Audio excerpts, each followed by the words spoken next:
And I do just want to make a few introductions today before we get started, and hope we have a good dialogue and a lot of input. And let me just tell you, this is the first of as many workshops as we need on impact fees. Let me also give you a little background too. The county's had impact fees for over 20 years now.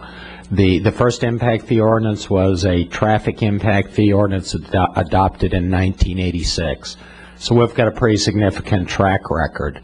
I think a lot of you may know that back just 2 years ago in 2005, the county adopted 8 new impact fees to go with the traffic impact fees. And at that time, we made a commitment to go and review the traffic impact fee amounts, primarily review the independent variables in the formula in a pretty short time frame, because I think there was a recognition that maybe some of the land values and some of the values of the other independent variables were maybe were not reflective of market conditions. So that's why we entered into a contract with Duncan and Associates to prepare this impact fee update.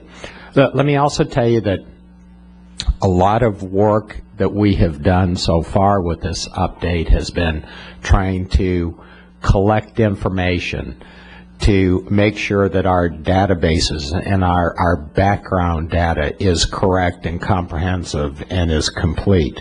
So we have now gotten to the point where I think there is data, there's information, and there are proposed fees for people to review, to look at, to give us your comments, to criticize, to tell us where we made mistakes, where we can do better. And that's what we're hoping to get out of the workshop today.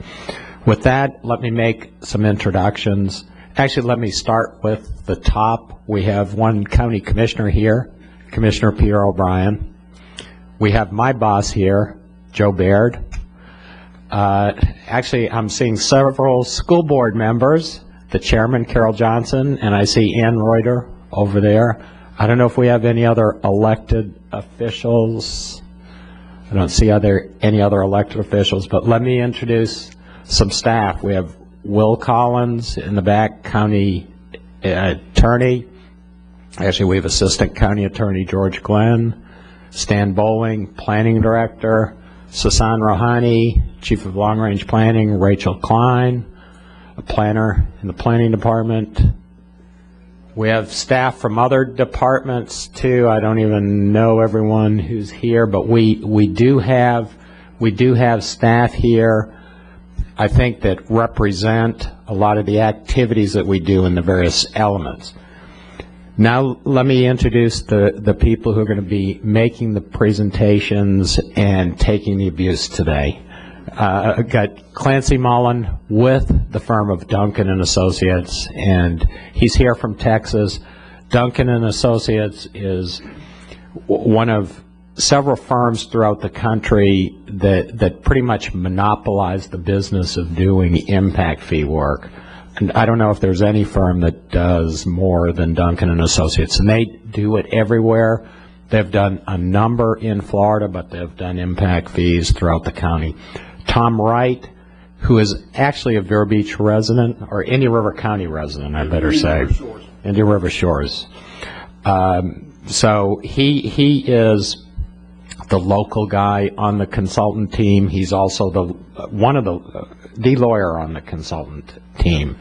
So with that, I'm going to, first of all, leave here and go sit out in the audience, so I'm less of a target, and I'm going to turn it over to Clancy. Thanks, Bob. Well, that was a pretty good introduction. Again, I'm Clancy Mullen with Duncan Associates. Jim Duncan, the principal of the firm, started doing impact fees. He started the firm back in '87. I joined up in '89 and have worked on most of the impact fees our firm has done. We also have on our team Jim Nicholas, who couldn't be here today, who's, as I'm sure many of you are aware, has been doing impact fees in Florida longer than anybody else. I think he did the first study probably that was ever done. And Tom Wright actually wrote the ordinance that for that study for Broward County, and that was the first time that impact fees were upheld by a court in the state of Florida. So we bring a lot of experience in impact fees, and particularly Florida impact fees. As Bob mentioned, we do a lot of our work in Florida, but we also work around the rest of the country, particularly in the West and the South. I want to, well, basically, I'm going to be going through the study that we did, and there's copy. Well, maybe there may be a copy left. It's on the county's website if anybody hasn't or doesn't get a hard copy here. It is called Technical Memorandum Final.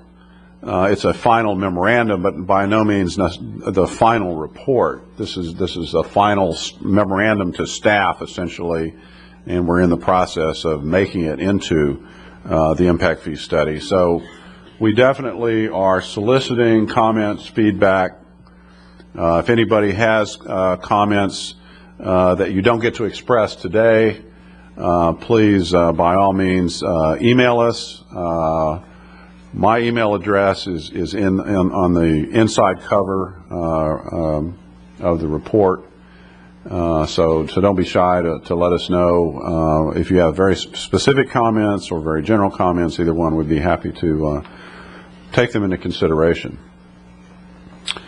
There's a lot to go through. I'm not going to try to. There's a lot in this report. We're talking about a number of facilities, all of the county's impact fees.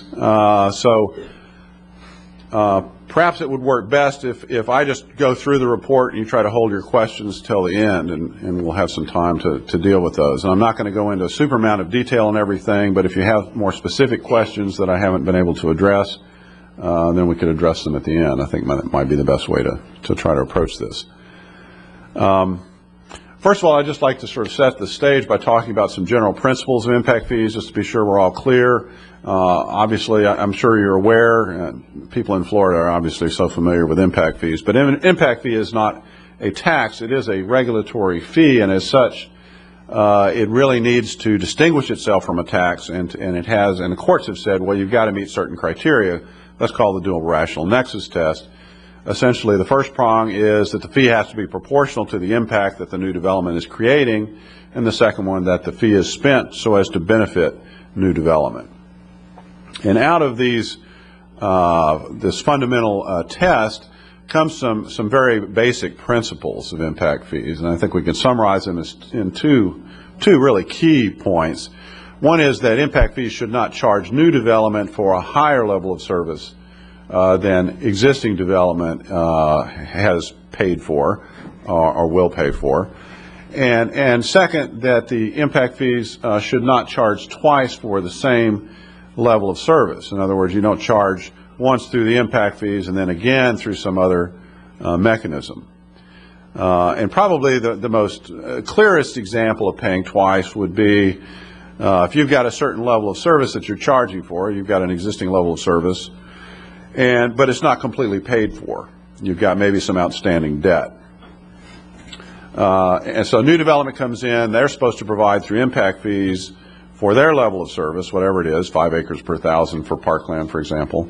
But then they also have to, well, or some of their property tax money or sales tax money goes to pay off that debt for the existing level of service. So essentially they're paying for parks twice. They're paying for that existing level of service, both a portion of existing development share and their share. So you're, in a sense, you're overcharging.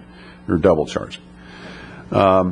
Now, we don't really have that issue so much in Indian River County because the county does not have much property or really any debt on the facilities that we're talking about. The exception would be schools. The school certainly has issued some debt, certificates of participation, which maybe technically aren't debt, but functionally are the same thing. So, in a sense,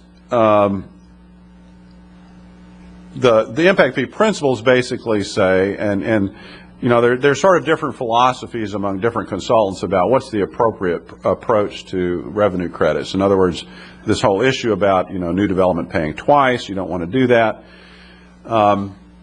The emerging philosophy, I think, is that that new development could be charged for paying for the existing level of service, as long as additional funding is used to increase the level of service. So new development, maybe you have 5 acres per thousand of parkland. The county wants 10 acres per thousand. It bases the fee on 5 acres per thousand, but then it gets a sales tax approved, for example, that would provide additional funding for parks to raise that level of service for everybody. Well, new development helps pay that sales tax, so does existing development, but new development gets the benefit, just like existing development, of the higher level of service. Well, traditionally in Florida, we've done a more conservative approach.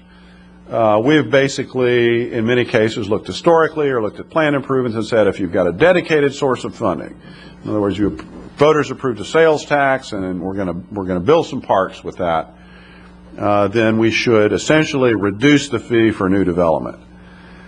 Now, when the Board of County Commissioners authorized that sales tax or appropriated money or committed money to make that improvement, they weren't necessarily saying we want to subsidize growth. We don't want the impact fees to have to pay for it all. We're going to come up with additional money. Maybe what they wanted to do was to increase the level of service. But traditionally what we've done, however, in Florida is, if it's any dedicated money that's being spent for capacity expanding improvements, we give credit for it. And also state and federal grants. Those are traditional. And those were in the last study that was done. And we are continuing to provide those credits. Even though we think it's generous, we don't think it's necessarily required, but those are traditional credits. Then there's a couple of additional credits where discretionary revenue, not just dedicated revenue, but discretionary revenue that was spent in the past or the future is credited, and also past property tax payments, which again is not something that's traditionally done in Florida. It comes out of a Utah court case.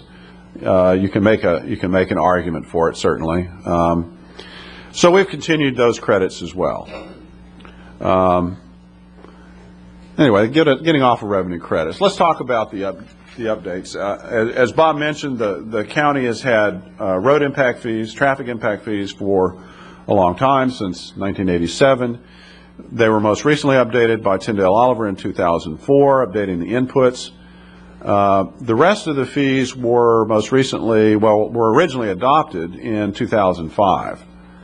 And so this is the first update of the schools, parks, libraries, fire rescue, law enforcement, corrections, public buildings, and solid waste fees. We've got 2 different kinds of service areas. First of all is the county-wide service area. These are facilities that serve everybody in the county, including the municipalities. And that includes the traffic fee, schools, libraries, fire rescue, with the exception of Indian River Shores, which has their own fire department. Corrections, public buildings, and solid waste. And then the unincorporated area is served, the primary recipient of the service for parks and law enforcement. And now I want to go through each of these fees. In fact, let me just skip to the bottom and oops, I hate it when that happens. See if I can stop before the end. Oh, there we go. Okay. Just skipping to the end here, sort of the bottom line. These are the single-family fees, and sort of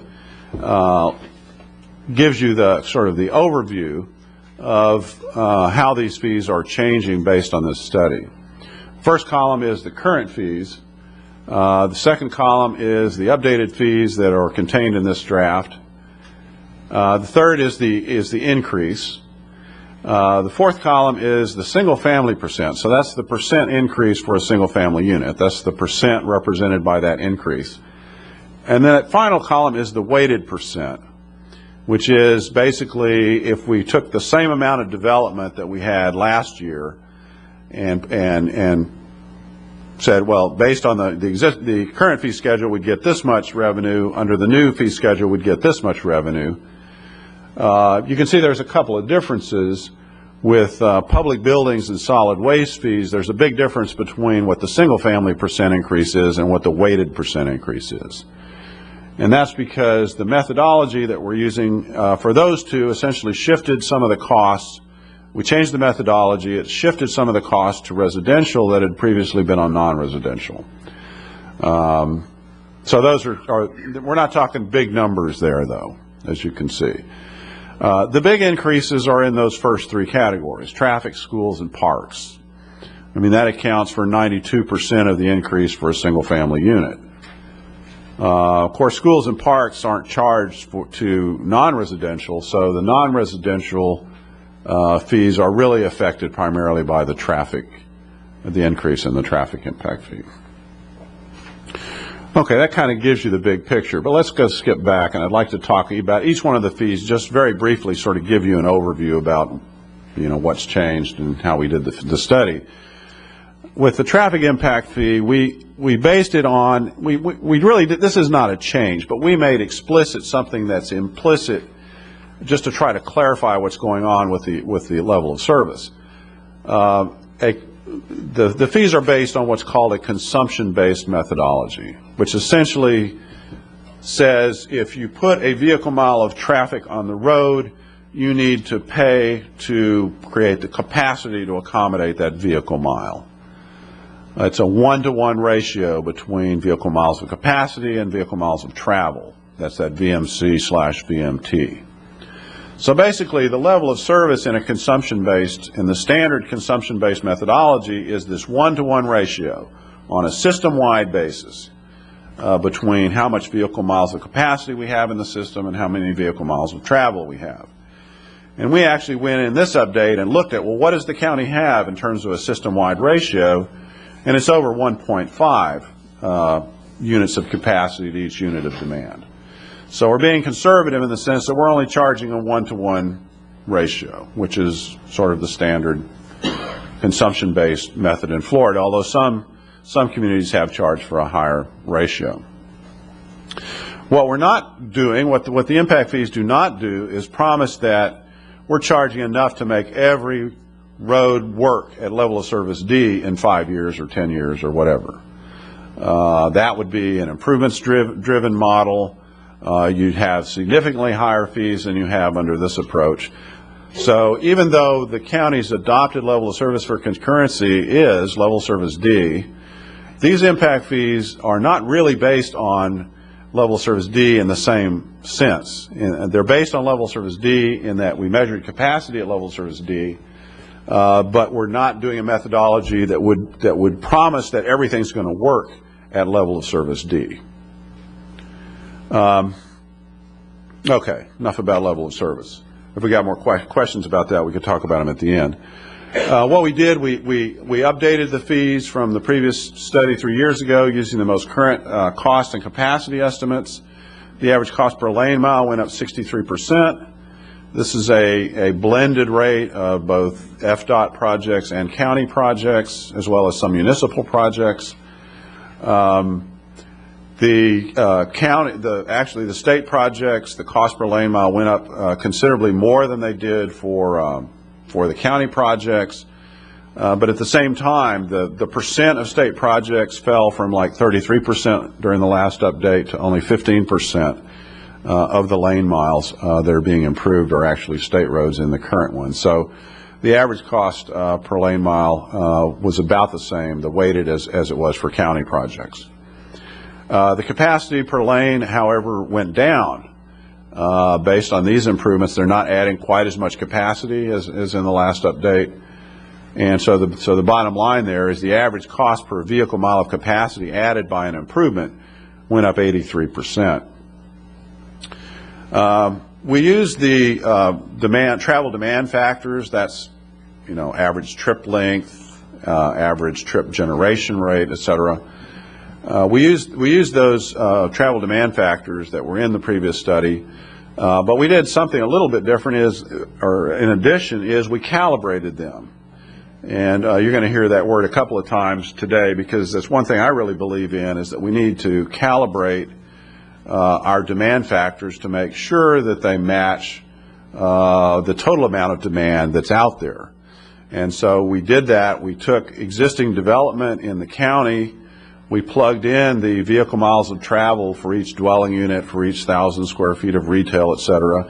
And we said, well, we would expect to see so many vehicle miles of travel out on the major roadway system. And then we went out and measured, well, how many vehicle miles of travel do we have?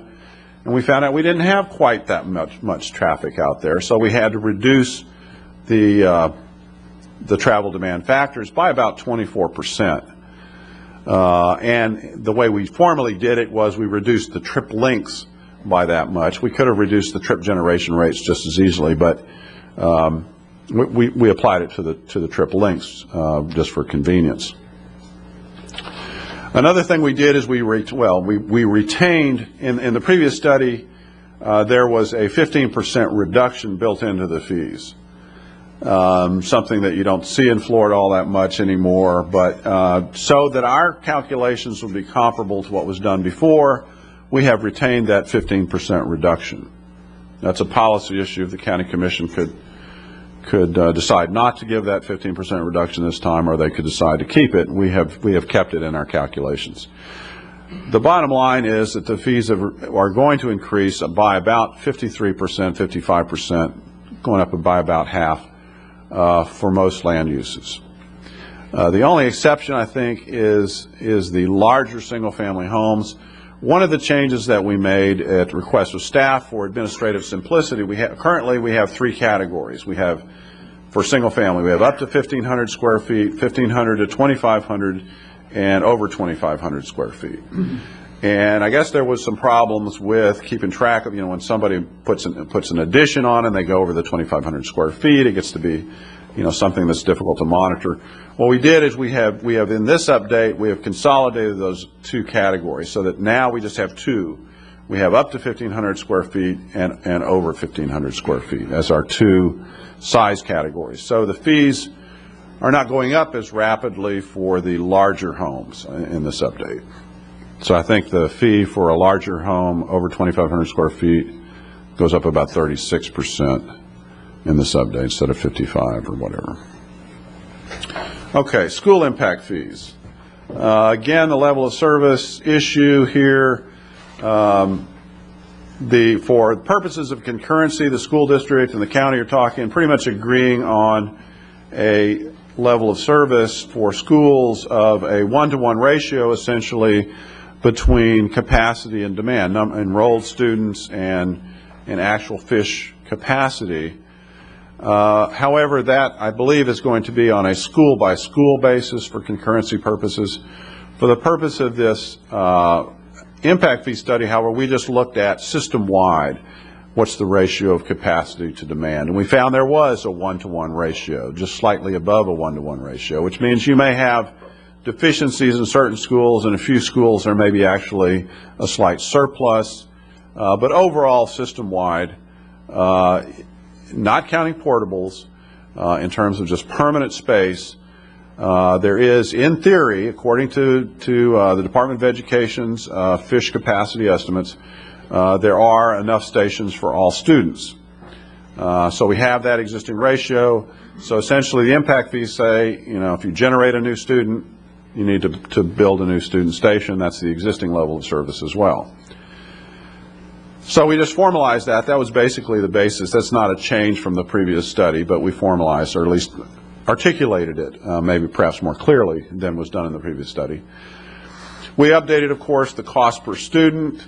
The last study used the state guidelines. The state has certain guidelines that they recommend for these are what we think schools ought to cost. We used actual construction, which actually for elementary was below the state guidelines slightly, just looking at construction cost. But for elementary and middle school, at least the estimate that we had was somewhat above. So we're actually not too far off those state guidelines, but somewhat above for middle school. Land costs we updated. In the last study, they used $35,000 per acre based on recent land sales in the county. We also updated that analysis and came up with about $55,000 per acre. However, the last site that the school district actually purchased was $95,000 an acre, so we used that most recent purchase as our marginal cost to acquire school property. We included bus costs in this update, which were not in the previous study. We still have not included ancillary facilities, other ancillary facilities like administrative space or warehousing space or fleet maintenance or anything like that. So we're just talking essentially school buildings and buses. The cost per student increased about 67% from $18,000 to $30,000 per student from the previous update. And if that was the only thing that changed, or if everything else changed consistent with that, if the credits also went up 67%, then the fee would go up 67%. But what happened was, essentially, the credits stayed flat. The credits didn't essentially change, and that's because while the capital improvement tax, or the local property tax credit, did go up about 60%, the state funding credit fell by about the same amount. And as I'm sure many of you are aware, state funding for schools in Florida has been on a downward trend, and that is continuing, and that's affected this update. And that's really been an even bigger cause for the increase than the cost going up, is the fact that we're getting so much less funding from the state than we were just a few years ago. Another thing that we did is we calibrated the student generation rates. We got the student generation rates from the same place, which is the 2000 census microdata, which is really the best source, local source of student generation rates. But then what we did is, and this wasn't done in the previous study, is we calibrated them. We said, okay, if we apply these student generation rates to existing dwelling units in the county, do we get the amount of students that are actually currently enrolled in Indian River County schools? And we did not. We got considerably fewer, and so we had to reduce those student generation rates by about 19%.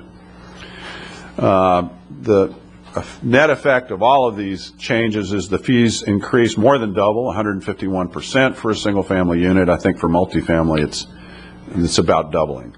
But for a single-family unit, it would go from $1,750 to about $4,400 per single-family unit. Okay, and then the park fee. Again, we clarified the level of service and changed it a little bit. The level of service in the previous study was based on permanent plus peak season population in the county. However, the fees are not charged to lodging units. The fees are only charged on residential units. And so we based the fee on permanent population to be consistent with that. And I don't think this is a change that had a big effect on the fee. We did something that did have a pretty significant effect, is we included county parks that are on state land that is actually technically owned by the state in the impact fee calculations and in the existing level of service. So the county has a couple of parks, and the North County Regional Park, for example, is actually on state land, but the county has a long-term, low nominal, dollar a year lease. For all practical purposes, this is a county park facility. And we felt comfortable including that in the existing level of service. The total cost per person increased by about 35%. This is almost entirely a result of the land cost component. And again, there's those two parts to that. One is more land per person. This is a combination of the county acquiring some park land, but also including some land, that this state-owned land, they are county parks, but they weren't counted in the last impact fee study. And then the cost of land and site improvements increased about 31%, from $67,000 to $88,000 an acre. One of the things that we did, though, was we took into consideration that not every, because this includes not just the land acquisition, which we were using a figure of about $55,000 for the land itself, but then you have the site improvements add another, 33,000 or so to do the grading, the landscaping, fencing, et cetera. And but we only applied the land cost to undeveloped acres, because the county has some land that either can't be developed, is not developable. Most of it is in that category, but there's also some land, some parkland that is not yet developed, and so we separated that out. Yes, it's land the county owns. It should be included in the level of service, but it's not currently developed, so it doesn't have that site improvement cost factored into the existing level of service. The credit per person now, so the cost per person increased 35%. The credit per person decreased by 46%.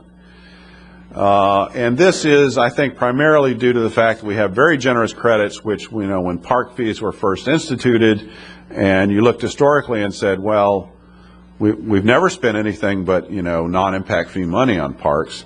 Well, now we've got, we've had parks impact fees for a couple of years. If you look to the future, park impact fees are going to pay more of the cost of improvements, and so there's less credit for other revenue sources causing that decrease. So the result of those two factors are the fees increasing for a single-family unit by about 74%, from $1,400 to about $2,500 per unit. So those are the big three. I'll just kind of skip through libraries. Fees are going up about 15%. No real big changes there. And then we get to fire rescue, law enforcement, corrections, and public buildings. These are all based on what's called a functional population methodology. And there were two different kinds of methodologies that were done in the previous study. There's the 7-day-a-week, 24-hour-a-day functional population for fire, law, and corrections. There's the 5-day-a-week, 11-hour-a-day functional population for public buildings. Well, one of the things we did is simplified the functional population methodology. It was incredibly complex, more so, I think, than it really needed to be. So we simplified it, and we also, again, calibrated the functional population methodology by saying, okay, in the previous study, they sort of used two different approaches. They used certain data sources and assumptions to determine how many functional people are there in the county, and then they used another methodology to determine what's the functional population for a single family unit, what's the functional population for 1,000 square feet of retail. I'm probably talking way over the heads of half the people here because you don't really know what functional population is. The idea is, how many people are at the site of a land use. It's on a 20, it's like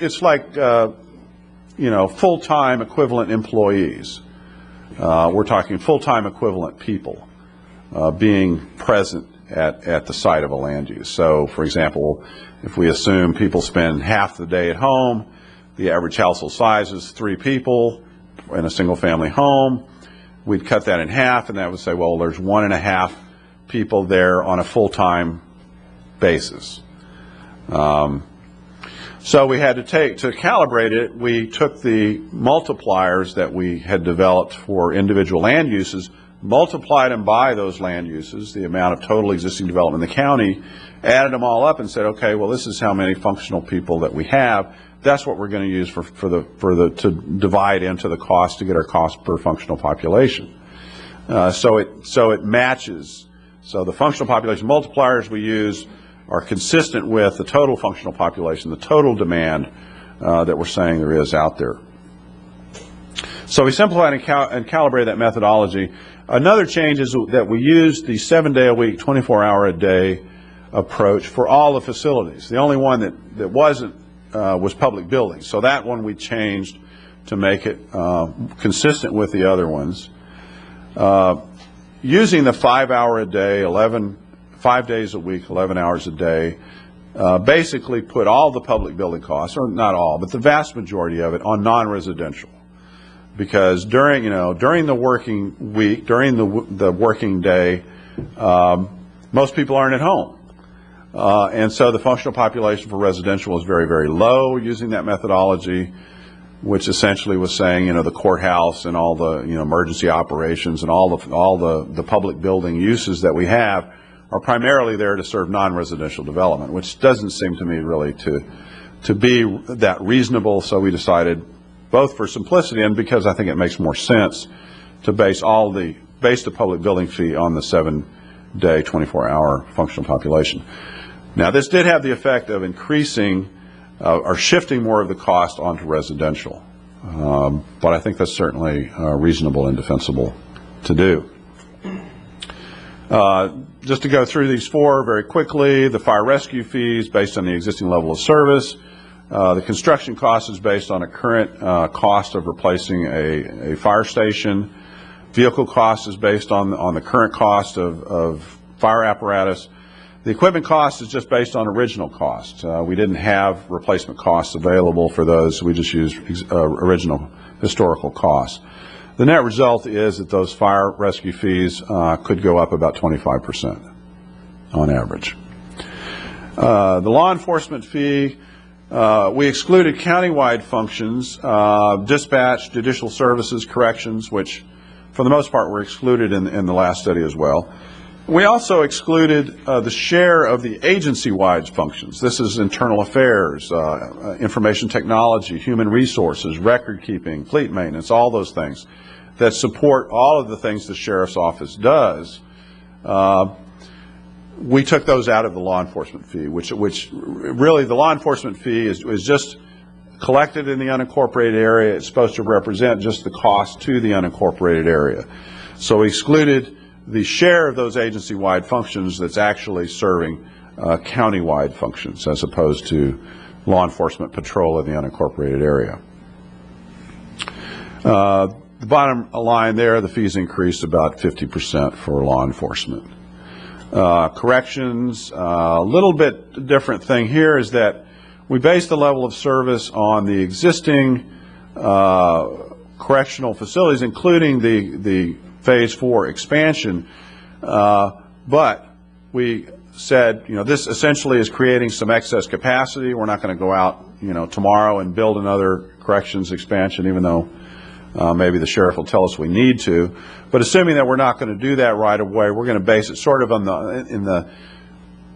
the rough midpoint between expansions, I guess you might say, between major expansions. So we actually went out 5 years to 2012 and said we're going to base the level of service on existing facilities serving a 2012 population, essentially implying that there's some excess capacity in our current level of service. The bottom line there is that the fees are going up about 30%. Public buildings, again, this is the one where we had the going from 7 days a week to 5 days a week. I talked about that already. And this is another one where, we're basing the level of service on these projects that are currently underway, should be completed this year. The new admin building, the new emergency operations center. But we're assuming that this is creating some excess capacity. We're basing it on 2014 population or development, assuming, again, some excess capacity in the existing facilities. And finally, the solid waste impact fee. This one's kind of complex. Solid waste fees are really, they're pretty rare, probably the most rare of impact fees in Florida.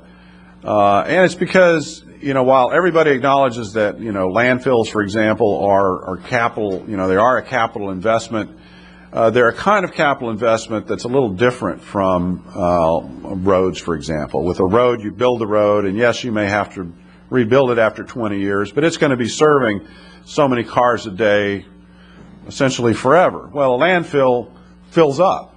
So that's what we might call consumable capacity, which makes it a little more complicated. And the previous study had used a somewhat different methodology, looking at, incremental costs in the CIP and what share of those costs are attributable to growth. And we took a little different approach to it, which reduced the fees overall. You would see a decline, actually, in overall revenues. We also attributed the convenience center costs, which are really there to serve residential development, we attributed that all to residential as opposed to across all land uses.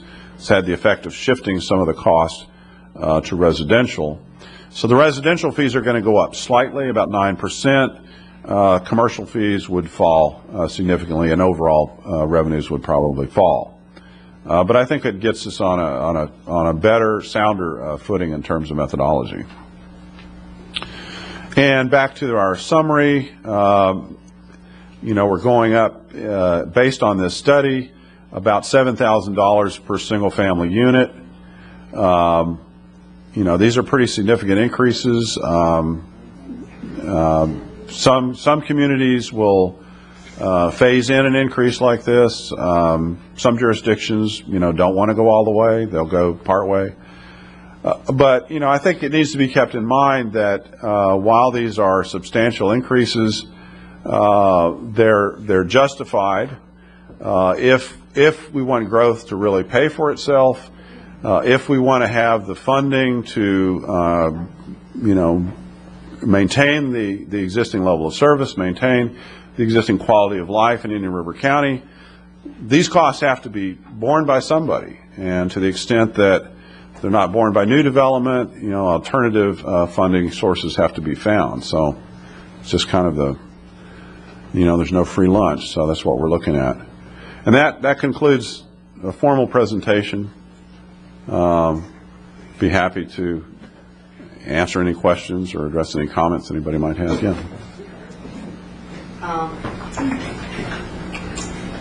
What was wrong with the old fees and why do we need to increase again?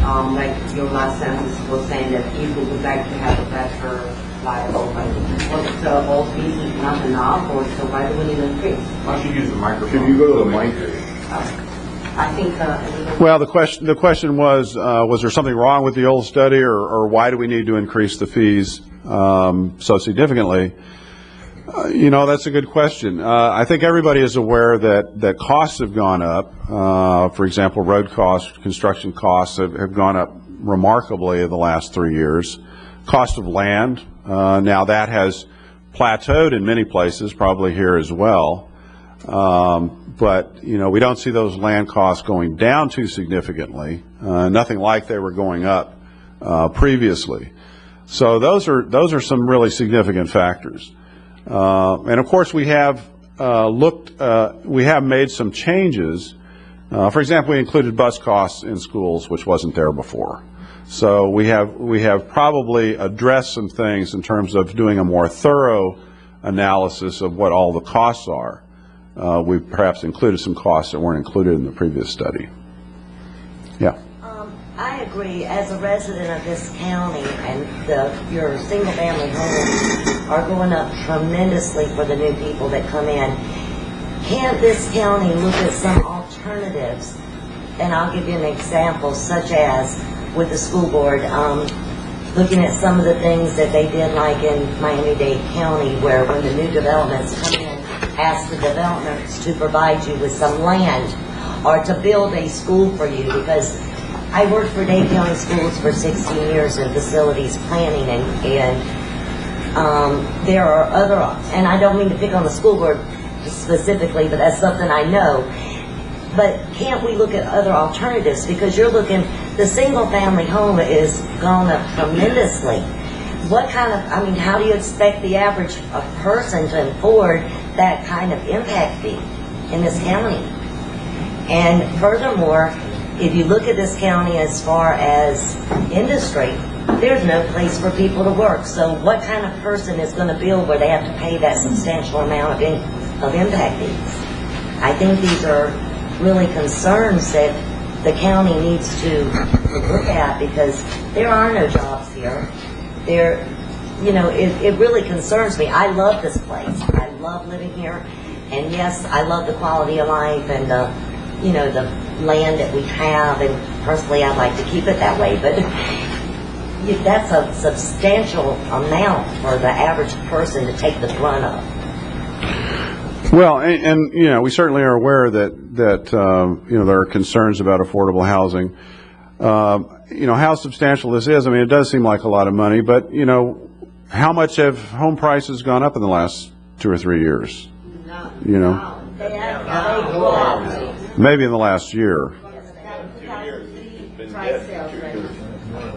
Yeah. You know, I just think that's a large amount for the average person to pay in an impact fee.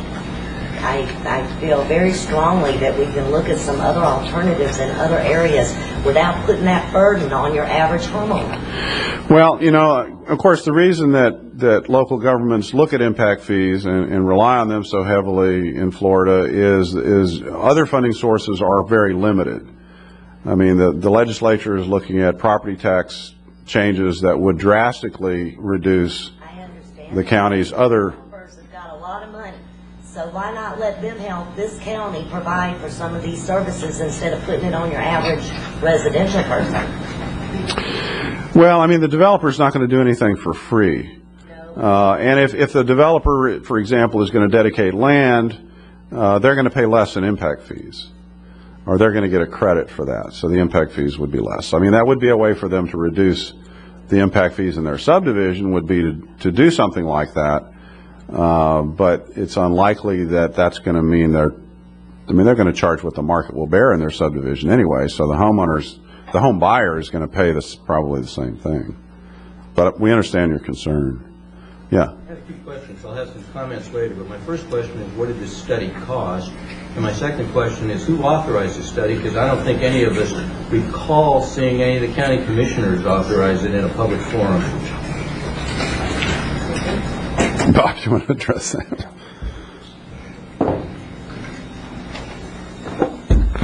Actually, I can't remember the dollar amount. Do you remember, Clancy, what the price is? I don't, off the top of my head. Okay. Actually, we'll get it. We'll get it. Rachel, get me the cost. And let me just tell you, the board did authorize it. They authorized us to go out for a request for proposal, and then they authorized the selection of the consultant, and they approved the consultant contract. And this is also in our current impact fee ordinance that we update it every 2 years, is it, Sasan? So every 2 years we're required to do it. And I will get you the cost of the study. Actually, one of my staff's getting it right now. Another question? Did you? I thought, Richard, did you have another? I thought you had two. Other comments later. Okay. I've got a variety of questions. Wait a minute, you recognize me. Okay, I'm sorry. Nancy Offit with the Treasure Coast Builders Association. The position of the builders has always been if it's fair and reasonable. I know the opposition is if it's defensible in court. We don't think that that should be the criteria. It needs to be fair, reasonable, and meet the nexus criteria. Also, I would just say that there's a philosophy whether new growth pays for itself or not. I think in recent years, new growth has been subsidizing old growth with when it's coming on to higher tax assessments. Also, impact fees are inflationary. They increase the price of whether it's a single-family home, whether it's a business, whatever it's on. It's inflationary. It does increase the cost of it. That has to do with the affordable housing, but also it's providing disincentives to economic development and to the expansion of our existing businesses. It's pretty tough to expand when you're going to be hit with another impact fee for expansion. And lowering the threshold, if you will, or changing it from single family from 1,500 square feet as one, and then above 2,500, you're really exposing more smaller homes to impact fee increases or subjecting them to impact fees that wouldn't have otherwise. And that would be not necessarily new construction, but if you're adding a room, a garage, well, that garage is not considered, I don't think, habitable space, but if you're expanding the habitable or the air-conditioned floor space, you're going to be hit with an impact fee, whether you've a new person to the area or you've been in your house for 20 years. Only if you're going over 1,500. If you were under 1,500 square feet. Right, you could go 15. You could add 10. You could add 100 feet, and you get whacked with, a huge impact fee that's really, and especially, and I've talked to Bob and mentioned this to the commissioners, many of us, especially those who've been in homes for a long time, even before impact fees, we didn't pay impact fees, and a lot of the people are enjoying what the impact fees are paying now. They're enjoying the benefits of it. But then when the county went from zones, geographic zones, to square footage, and then if somebody takes a house, an older home, and renovates it and expands it somewhat into the next category, they're going to have to pay based on square footage impact fee, where before they wouldn't have had to pay anything probably. Yeah, we're shaking your head.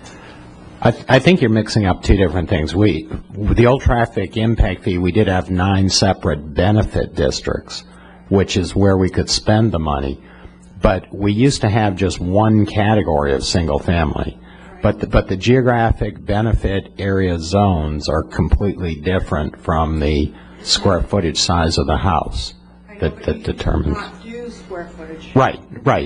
Now when you are overlaying Right. square footage, some people weren't paying by square footage. Now in an older house, now the square footage is going to matter, even though it's not creating any new impacts on the systems. You can't prove it. And actually, let me just tell you, the reason to do that was there is data out in the world that shows that smaller houses create less of an impact, and therefore that's why there is a lower rate on it. The breaking it up into different square footage sizes was to provide a lower fee for smaller houses based on the data that's out there. But while I've got it, let me just tell you the cost of this study. It's $132,750. Let me also just make one other statement here. There are really 2 categories of things we can discuss today. This study's a technical study. What we're looking at is what is the cost of infrastructure, the capital improvements necessitated by new growth of all these impact fee categories, and what is the proportionate share of various types of development. Those are technical things. And it would be, be really good if we could focus on technical things. There are policy decisions that the Board of County Commissioners is going to have to make, as Clancy said, whether to phase this in, whether to impose the total amount of impact fees, whether to fund infrastructure from other sources. But if they've got it wrong in terms of what the cost is, what the infrastructure cost is, what the impact cost is, that's what we know. That's what we've got to know. And if they've got it wrong as to how to allocate that cost among the impact producing development, that's what we've got to know. It's probably less important at this point to deal with philosophy and policy. Well, I just want to tell you in that regard that we're glad to have Dr. Kirk Sorensen with us. He's retained by the Builders Association, and he's handled impact fees and the methodology and the numbers throughout the state. So I'm sure he'll be a resource. The more eyes on it, the better. Yeah. You made the statement that if you dedicate a park, that you get an impact fee credit. Is that done currently in the Indian River County? Well, yes and no. That's the answer I give to the board quite a bit, too. But, no, let me tell you, if a developer comes in for a planned development project and he is negotiating his development approval, just like we heard last night at Fellsmere with annexations, when developers are negotiating an annexation agreement, then as part of that negotiation, a developer may pay for infrastructure that he would normally get a credit for, and wouldn't get a credit because it's one of the public benefits of the planned development project. Now, if it's not a planned development, there are besides the types of credits that Clancy talked about. There's an opportunity to get a credit in each one of these fee categories if the fee payer constructs a facility improvement that the county wants and provides benefit. So yes, there's available. And many times in traffic impact fees, we give credits to developers who are building roads. Interesting you say that, because that's my next question. Bob, can I add something to amplify on what you said? The current ordinance, and I presume something of this nature will carry forward, for a developer to get an impact fee credit, they need to bring forward the land donation or the construction project in advance to the county to be approved by the county in advance in order to get credit. In other words, it has to be something the county actually thinks is appropriate for getting a credit. Let me ask you specifically on 27th Avenue, where you've asked developers to donate land for right-of-way to the county. And you've also asked them to pay their fair share of the road improvements, and you've asked them to pay their impact fees. Is that not double and triple charging a developer? I don't think these guys know. This is related to proportionate fair share mitigation. And let me just answer. This is one of the caveats of getting credit is that the facility needs to be in the 5-year capital improvements program. If it's in the 5-year capital improvements program and you build a facility, you get credit. Actually, Heritage, whatever over there on 26th Street is looking at improving 26th Street. That's in the 5-year capital improvements program. They would get an impact fee credit for that. If a roadway improvement project is not in the 5-year capital improvements program and a developer needs it for capacity, the state has provided a mechanism, the proportionate fair share mitigation process, which is over and above impact fees. Bob, we're trying to build roads right now, as you know, and we're in meetings, one meeting after another, and it keeps coming up that it's okay for the developer to build the road and put up millions and millions of dollars to do that, but to get any impact-free credit is very difficult to get, if at all. And I don't want to debate that in this forum, but Technicalities you're talking about. no, let me just tell you, the proportionate fair share ordinance that we adopted has a credit built in. But it's a It's a formula. what? A formula. It's But it's a fitness also. and we can revisit the formula. It's the consumption-based concept that Clancy explained, and that's how it is. Hundreds of thousands of dollars personally to make these things work, and this is what we're getting. Now, I assume because rates are going up on residential, and thank goodness I don't do residential, but they're going up substantially on residential, so I assume commercial is coming down 60 or 70%? Up 50 something. Huh? Up 38% for retail, 51% for office. Do you do office? Yes. He rests his case. Yeah. I have a few questions, and Bob, the comment in the paper that it's not government's responsibility to help me sell home sites at Point West, I understand that as a concept. What I do believe, it's government's responsibility to have a county that is economically viable, which means a variety of different things, in my opinion. When we talk about the old report, who did that? Tinsdale Oliver? Tyndall Oliver, yeah. Okay. I would like to have us do a workshop on that report. It is such a flawed document. In October 2005, when it was voted in, we stood at the meeting and said that wasn't worth the ink on the paper.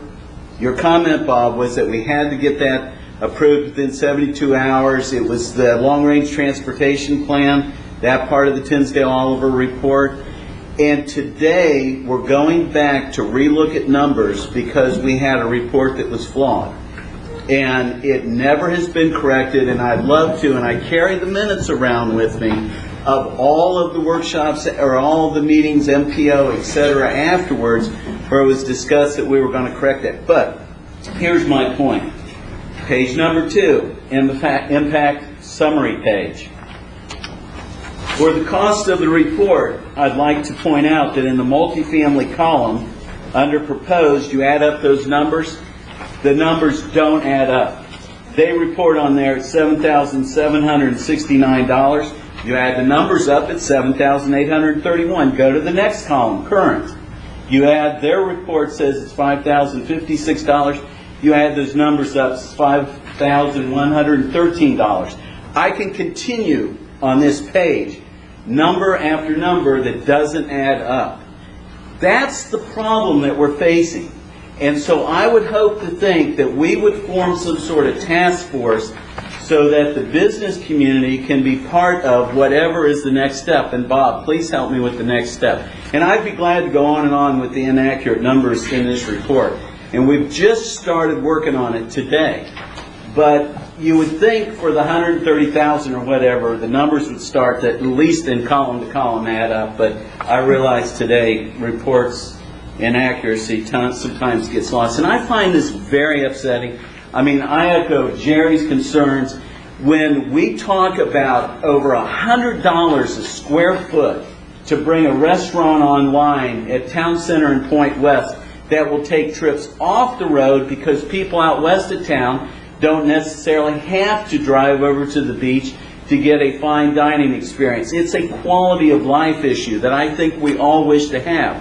But now you say that 51% is what the commercial impact fees are going to go up. And I'm talking over $100 a square foot, and that's just impact fees. We haven't put the block on the slab. We have done nothing. That is insane.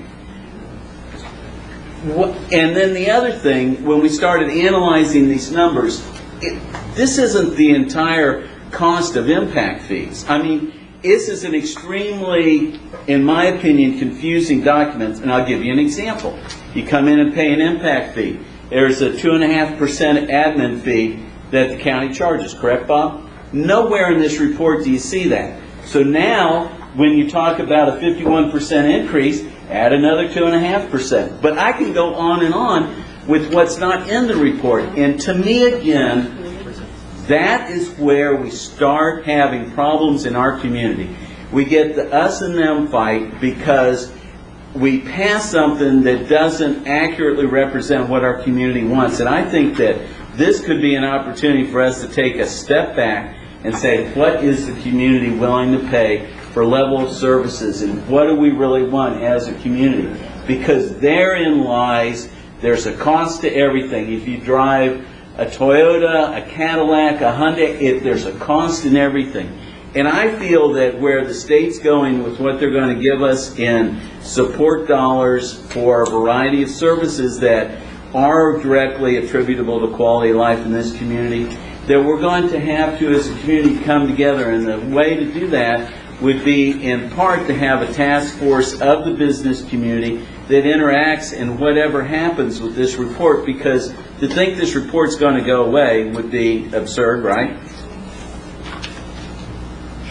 Probably amended now. Amended, okay. And so the question I would have is, the next step in this process is? Well, that's what we want to hear about today, but what the next step, we have several more workshops planned. The next step right now is a planned workshop with the elected officials. This was to get public input, working with the stakeholders to see what their position is, and for you guys to provide a reality check to everything. You know, we've got options as to how we go, and that's what we'd like to hear today, too. And my concern is this, you know, like Jerry talks about moving ahead with things, road programs, different situations that private industry is going to be a part of.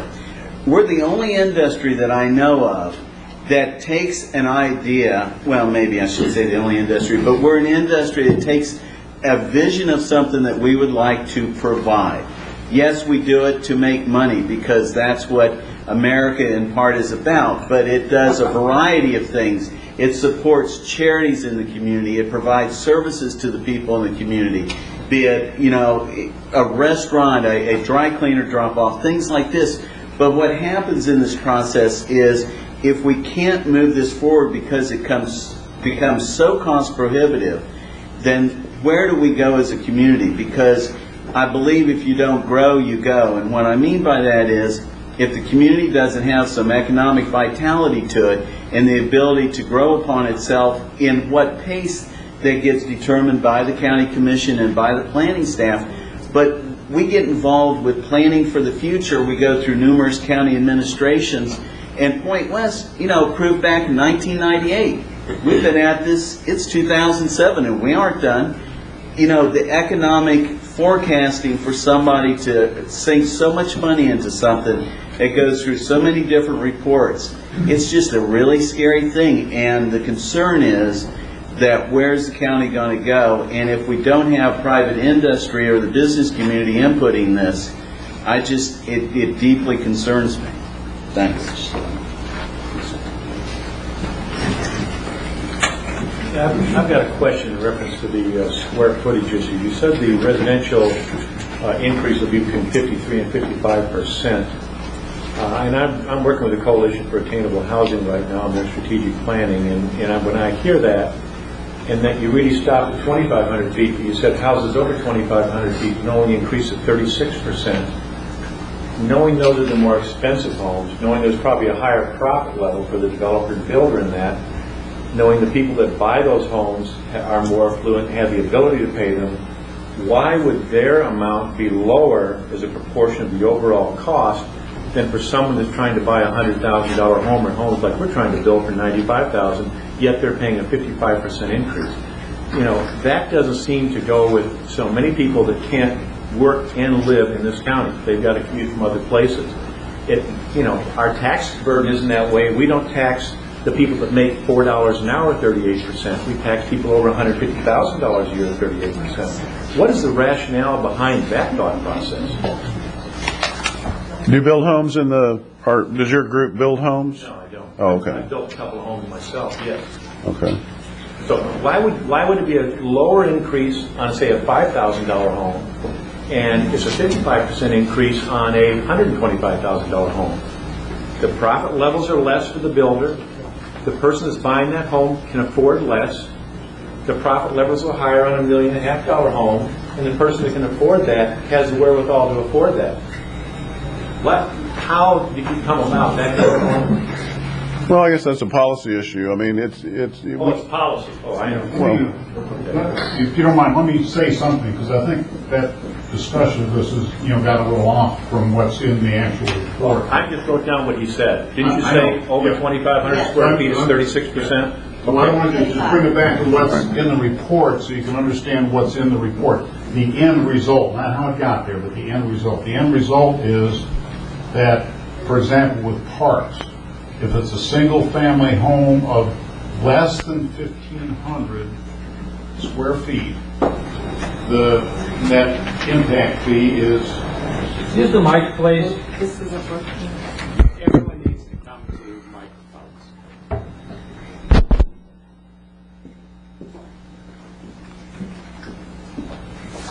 If it's less than 1,500 square feet, the fee is $2,214. If it's more than 1,500 square feet, the new fee is $2,546.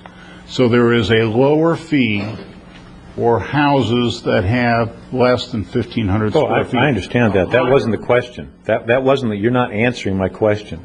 I asked you, what is the rationale? I don't care whether it's dollars or percents.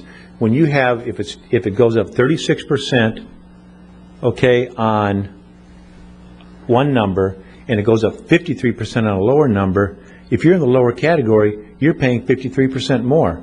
What is the rationale in doing that that's going to help the Coalition for Attainable Housing build homes for people in this county and make it profitable for builders to build them where they can sell them to people that need them that can't get them now. So what is the rationale behind that thought process? I'm having a hard time following that. I'm not questioning your data. I'm not questioning how you got to this. I'm not questioning any of that, except what was the rationale to have that big of an increase on a smaller amount versus a smaller increase on a bigger amount? Well, it wasn't to increase it more. I mean, what we did is we collapsed the categories, so now we're treating everything above 1,500 square feet the same. Okay, what was the rationale for that? Administrative simplicity. You said it was simpler. Administrative simplicity, yeah. Okay, so for the sake of administrative simplicity, we're penalizing the people that have less money to buy lower cost homes for the sake of simplicity. Is that, do I understand you correctly? We're penalizing the lower cost homes. Well, 50% increase, you know, in anything is a pretty big increase, isn't it? Right, but it's not more of an increase than it would be if we didn't collapse the categories. Okay. I mean, the fee for a 1,500 to 25. It doesn't make any difference. Why'd you change it? Well, I guess, I mean, it is true that the larger homes are getting a break by this change. Okay. But it's not penalizing the 1,500 to 25. Their fee's not higher than it would be otherwise. So the larger ones are getting a break, but we're not penalizing the smaller ones? You know, I'm having a hard time following you, sir. If I might add something, it's the relationship, and you crunched the numbers, so correct me if I'm wrong. It's the relationship between the 1,500 to 2,499 to the 2,500 above square foot house. That has changed somewhat by collapsing those two separate categories into one category. That doesn't necessarily mean it's changed and increased the 1,500 and under category. But am I correct in understanding that what you said, they did go up 53% in the lower categories, and the higher categories only went up 36? Is that correct? And you're I think we're talking about the road fee here. No. the overall fee. You said the very first fee you mentioned. Yeah, Good to go to one fee at a time and talk about each one. This was the very first part you mentioned in the first part of your presentation. Right. But if you get to, you need to talk about an individual fee and what happens at each one and look at them. And you can reach a result where you don't like the result. You need to understand. If I could go over how it came about. But let me just understand, at the end of the day, it comes up to a total fee, correct? The impact fee. Is that right? Right. Okay. Am I correct that the total fee at the end of the day for the smaller, lesser expensive, least expensive homes is going up 53 to 55%? And if you're over the 2,500 square feet, it's going up 36%. Is that correct? I just want to be sure. No, I'm correct. No, those that's what I wrote numbers, down what you said. Those particular numbers apply to the road fee. Okay. The 53% is the single family, the typical single family, the 1,500 to 2,500. Okay. 36% is over 2,500. Okay, then That's for the road fee. If you look at the overall fee, then at the end of the day, when you add all the fees, the parks, the schools, and everything, what is the increase total for the smaller homes versus the bigger homes? I haven't done that comparison. Get that. Isn't that what the end result of this is, to give us, at the end of the day, a total? You know, Well, that's what the builder will pay. That's what the homeowner will pay, the total. So when will that be available? Well, as soon as I could whip out my computer and calculate it, I could do that. All right. So that wasn't part of the intended part of the report? No, we don't have, we did a summary table for the major categories. We did not do a summary table for every individual category, but we can certainly do that. Right. Thank you very much. I'd like to address some of the history there and how that happened. As of the latest report that was done by Tyndale Oliver, the residential was broken up into 3 square footage categories, one under 1,500 square feet, one from 1,500 to 2,500, the other over 2,500 square feet. Before, we didn't have a breakdown between that. We've been criticized earlier in this meeting for having these distinctions between the square footages. What we're trying to do was get away from that, where if somebody does an add-on to their house, they end up paying an impact fee. It's overly cumbersome for staff to manage. It surprises people when they go to add on a room that they're going to have to pay an impact fee. What we wanted to do was preserve that 1,500 and under square foot category for the affordable housing. We didn't view something with a house with 2,450 square feet of living space is affordable housing. So what we're trying to do is get down to as few categories as possible, getting from 3 to 2. We don't want to go to 1 because then we'd have to charge the people under 1,500 square foot the same amount as we charge everyone else. So kind of an unintended consequence of this is the people in the over 2,500 square foot category have the smallest increase relative to the current study. But the lower, it's not like the under 1,500 square foot category is going to subsidize those people. We're just trying to get it down to as few categories as possible. And this is kind of an unintended consequence of that.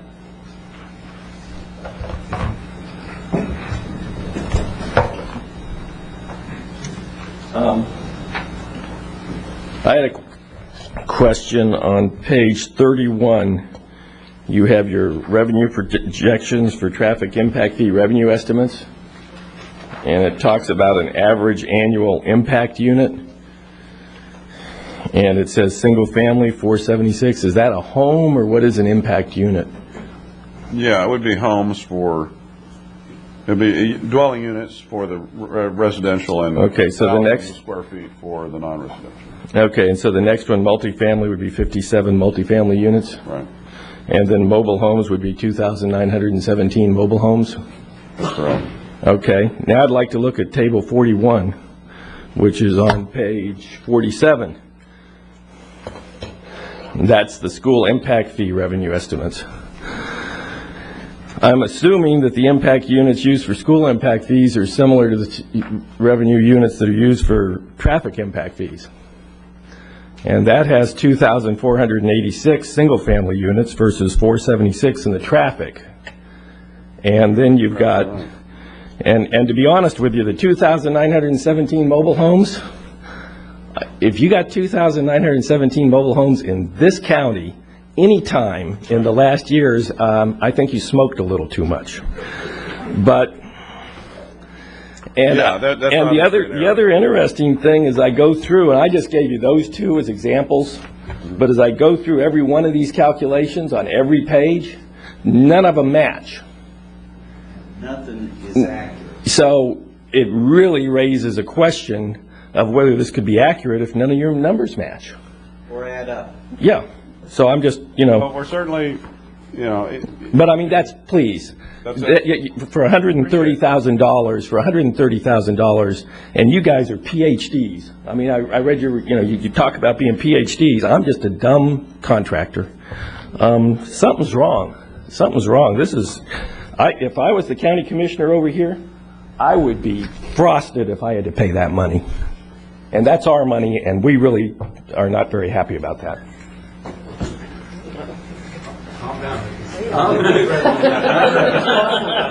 I said I would wait till I calm down. And first of all, I really sincerely want to thank Commissioner O'Brien for being here. It was a very gutsy move, and we appreciate you hearing this. And that's Mr. Davis has been ducking it out. Every time you guys get hot, he leaves. So.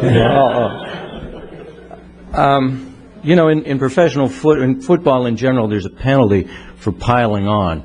And, I don't really appreciate when someone comes and says, number one, they're talking over our heads, and thinks that the market's been going up here except for the past year. We have a huge amount of inventory. Nobody's building anything. The only guys that are making money in this town right now is probably the guy who painted the going out of business sign for modern age furniture. We may lose Piper. We lost the Dodgers. This is a time where this discussion should be tabled. We shouldn't even be spending our time in this meeting room. I'd rather be home trying to earn a living in this economy than listening to this. Now, you may think you're talking over our heads, but I think sometimes we're talking outside your blinders, and that's you too, Bob. We have Mr. Kleinsteiber back here somewhere. I saw him. He's made a presentation many times about the holistic effect, the benefit that our industry has on the economy of this community. And right now, you're doing something to basically drive us where, I don't know, out of business, essentially. There's not room right now to add $7,000 in cost to a single-family residence. Maybe there will be, and as Nancy said, I think we don't have a problem. you didn't hear a whole lot of complaint about raising the fees the last time. It seemed appropriate. We were all behind it. It's an inappropriate time right now. I think this conversation, this discussion should be tabled until the time when it is appropriate. It may not be your business, the county's business, to help our business, but it isn't your business to hurt the county. And I think that's where you're going. I just think this is an entirely inappropriate thing to be discussing in this climate, and we all know that. Here, here.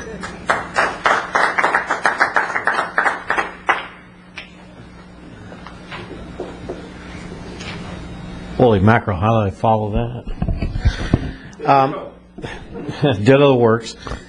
The thing that amazes me, and I've been practicing architecture in this community for 12 years now. I had no idea that there was actually an impact fee for additions.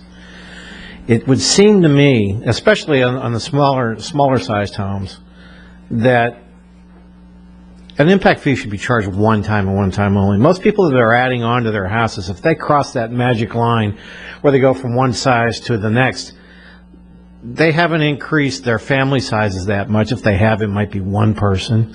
You may have a mother-in-law suite built on a large piece of property, but the fact of the matter is the mother-in-law is not going to impact the community the same way. I can't even believe that we charge impact fees twice. That makes no sense. Well, you say if you cross the line in addition, right, Bob? We don't charge them twice. What we do is we make it fair. If someone comes in and builds a 2,500 square foot house, he pays a certain impact fee. If someone comes in and builds a 1,200 square foot house, he pays a lot less. Right. If he adds on to make it 2,500 square feet, should he pay the total amount that the person having the 2,500 square foot house paid? If those two fees were the same, They are. They are. Yeah. They are. He pays the difference. Yes. Yeah, but I would challenge you that in most cases, the 1,200 square foot house is not going to be able to add a 1,200 square foot addition. The lots aren't that big. I'm just telling you that this is a fairness thing. Up until 2 years ago, we didn't have separate categories for single family. Right. And that's, from a staff perspective, from an administrative perspective, that's the easiest way, and we never dealt with additions. Well, But I can just tell you, it's just from a simple fairness standpoint. Right.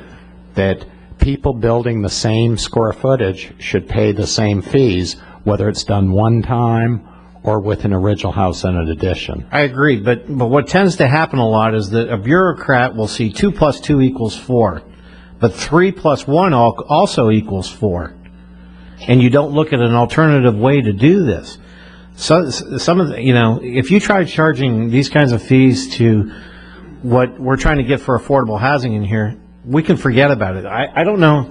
I wish Joe was still here. I'd like to know the number of employees of the county and the school board that don't live in this community and don't live in Indian River County. That's right. They can't afford it. Where are they? You think we got traffic problems now? We're going to have State Road 60 will be 8 lanes, and for what reason? If you drive on State Road 60 right now, I did it last night at 7 o'clock. Within a mile stretch, there weren't more than 10 cars and 6 lanes of traffic. Why do we have that? That makes no sense. We build the church for Easter Sunday. We've got to stop doing that. That's why it costs so damn much to get things done around here. Just to get back to what the specifics in the report are that we understand you haven't had a chance to really look at any of it really, is on the traffic impact fee schedule. Use the microphone, please. Okay. If it's less than 1,500 square feet, the net impact fee recommended is $5,281. If it's over 1,500 square feet, the recommended impact fee is $7,963. The purpose for that is to recognize that a smaller house is less likely to have as much impact because of possibly less people than a higher and larger sized house. So you can...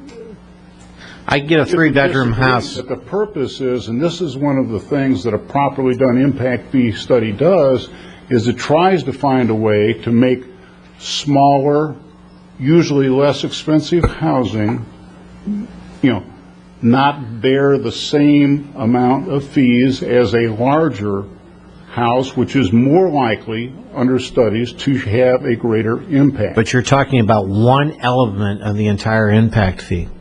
Yeah, You add the rest of those columns up, and they're up to $7,000 and $8,000. You take a $100,000 house and put another $8,000 on it, and you're going to class a whole bunch of people out of buying those homes. Okay, I'm just addressing that because a number of people have mentioned this 1,500 square foot.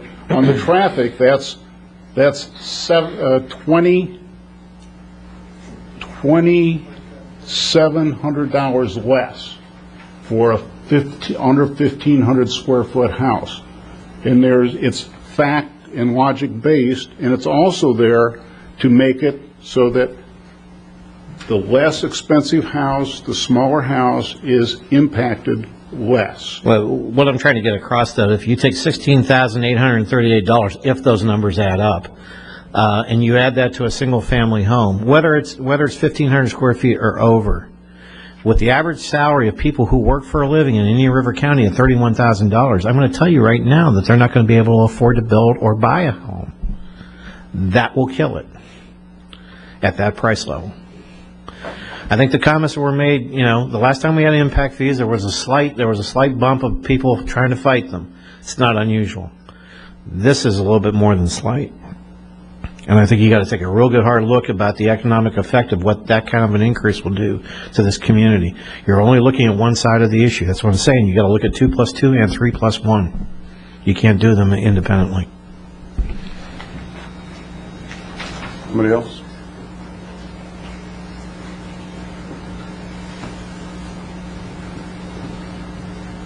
Sorry, Bob. I don't have detailed questions.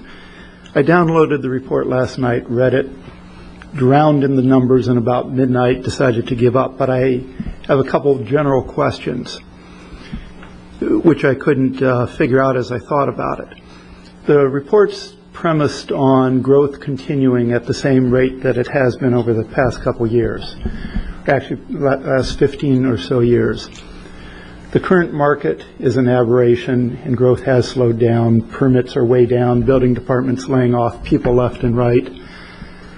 But maybe more importantly in our county is it's gone pretty strongly no growth.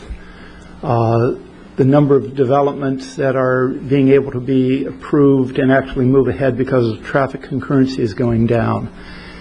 And I guess my first theoretical question is, if we look ahead to the next 10 years, and because of the county's position on growth and market, the growth is way down, what impact is that going to have on the impact fees? Is it going to make them go up even higher because there's fewer homes paying it, or is it going to make them drop because there's fewer services to be provided? Well, it wouldn't have an effect on the fees because essentially the fees are standards-based, consumption-based, and the idea is we want to maintain the level of service. So if we have, another single-family home, this is what the cost is to provide the current level of service. If the growth rates go down, that means obviously you collect less money, but presumably you have less need for money. You've got less improvements to make.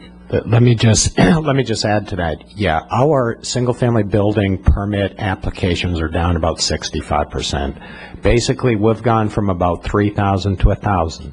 We're doing, on an annualized basis right now, about 1,000 single-family homes a year in the county. What that means is, with that, based on the study, we're going to add 268 school kids.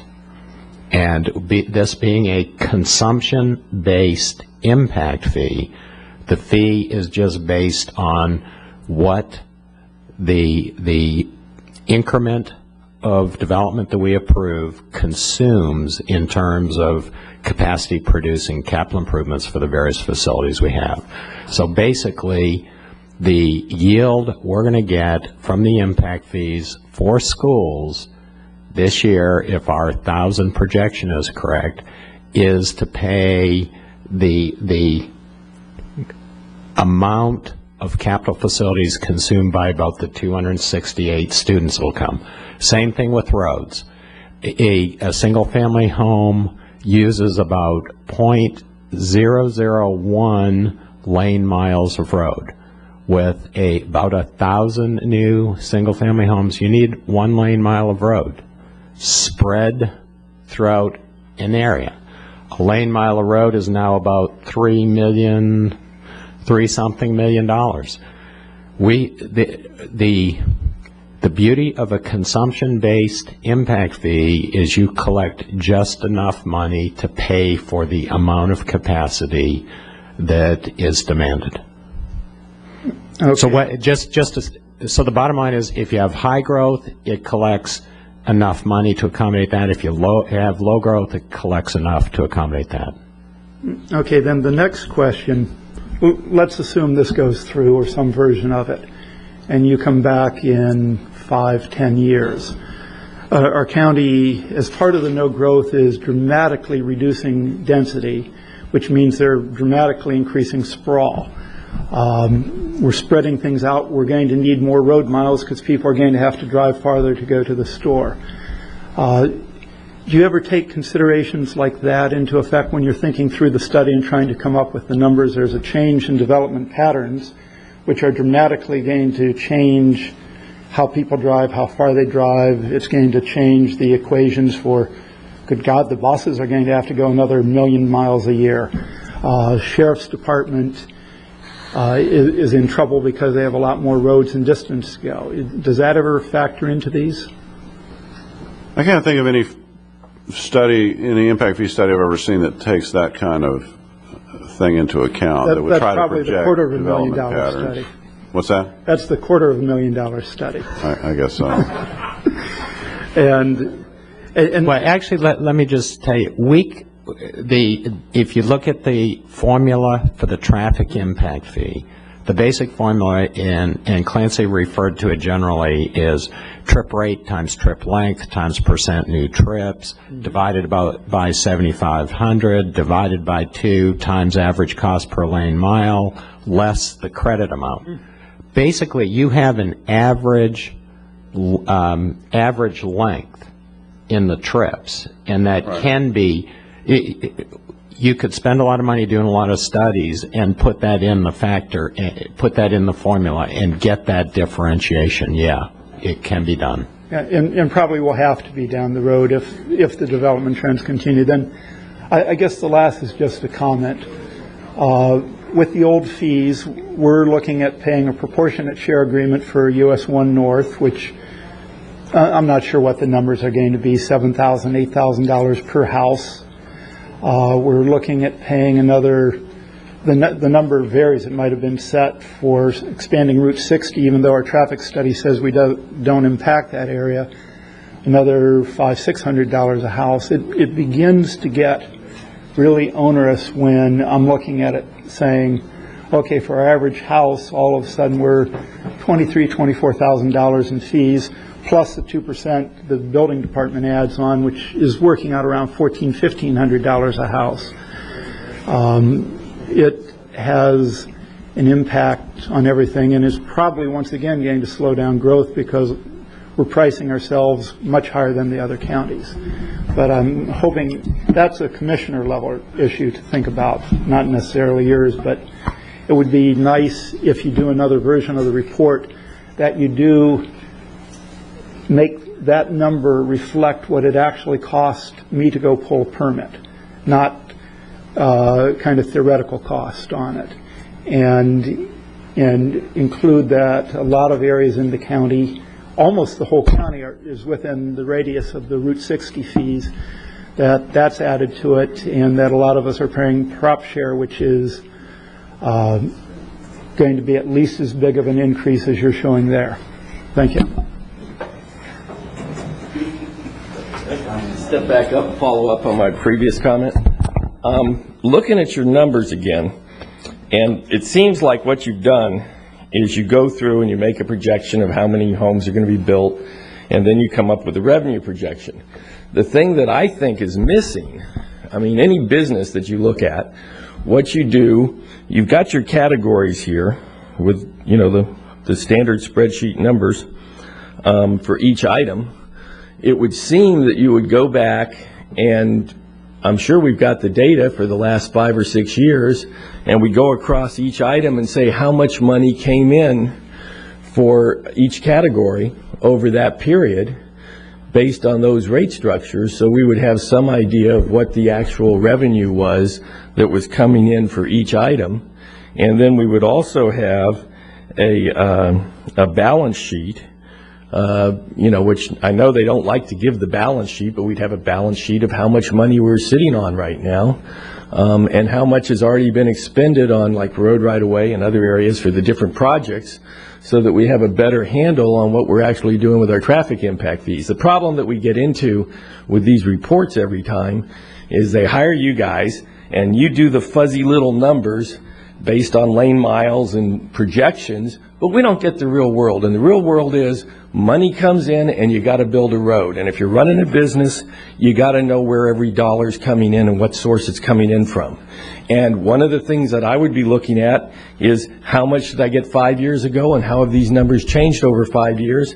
And if you had an accurate number for last year, we know it dropped. Bob's saying right now that he thinks we're down to 1,000 single-family homes, but he's not breaking it up between multifamily, nursing homes, all these other categories, and that's what you're collecting on. And it would seem that's easy to do. I mean, that's just accounting. And I know that Jason's a genius back there, and I know that Joe's a genius, so I know that we got these numbers, and it would seem that that would be more accurate for us to look at as to what's going on. Well, we can certainly fine-tune the revenue projections. I'm not asking you to fine-tune the revenue projections. I'm asking you to give us some historical data so that the revenue projection has some accuracy to it. And I know you guys have it because I know how smart you are. But in that accounting, would you figure in all these homes that are sitting vacant that have already paid impact fees that are not having any consumption levels? I mean, if you look at 60... Wait, you need to come up. You need to come up to the mic. While she's coming up, I'll be very brief. I talked to Jason a minute ago, and I know I talked to Joe Baird probably more often than he likes me to, but the truth of the matter is the impact fee income in Indian River County is down significantly, and I think Jason will share that figure with us. I'm a very simple guy. I'm not technical. I've been through the report, but all I'm concerned about is I'm a blue sky guy. It looks to everybody like we're a dead community. And I would go back and add a couple more $1,000 on and tell us what to do when we go bankrupt here. Because we can't continue to pay these costs. And we can't continue to operate. I think that, this is not news to anybody, we feel that traffic has been used as a way to stop growth, not by staff, not by commissioners, but by the IRNA, who has been trying to dictate what goes on in this community.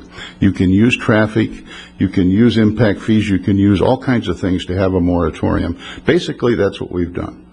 And believe me, and I said this last night in Fellsmere, with the Dodgers leaving, with Piper being threatening to leave or possibly leaving, we have a real perception problem here. And perception is everything in Indian River County. If you're perceived to be a dead community, believe me, you are a dead community.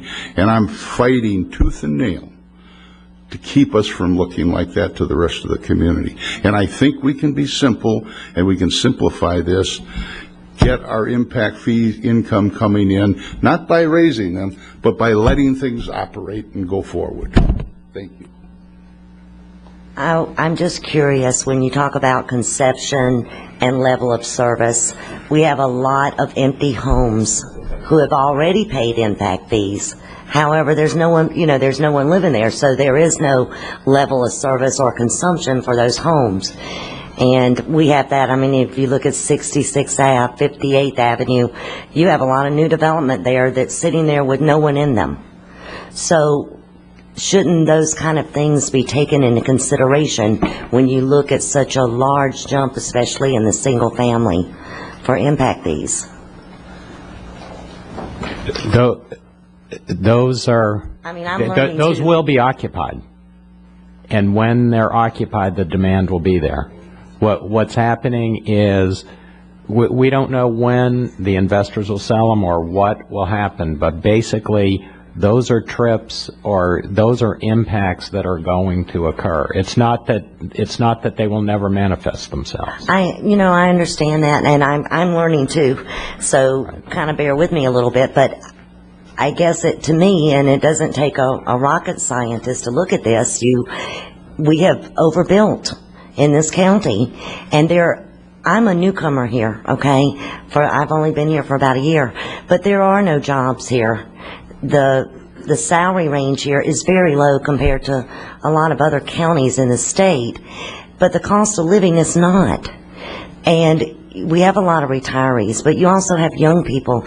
Do you want to keep those young people in this county? And if so, we need to look at some of this economic things, such as jobs, and bringing growth to this county. I'm really concerned with that. I have a daughter who's just getting out of college, and you look and there is nothing here for her. Do I want my only child moving somewhere else because she can't live here? No, I really don't. And we all are going to leave here someday. So if you just look at the retiree people, they're going to be gone. So we have to start preparing for the future for our kids and look at some of these things that we're really laying a foundation for. It's very scary when you think about that, because they're not going to be able to afford to live here, not just in Indian River, in Florida. So, as a parent, I just think we need to look at some of those things and look at where we're going here and what some of the other things that we need to do as a county and as a community.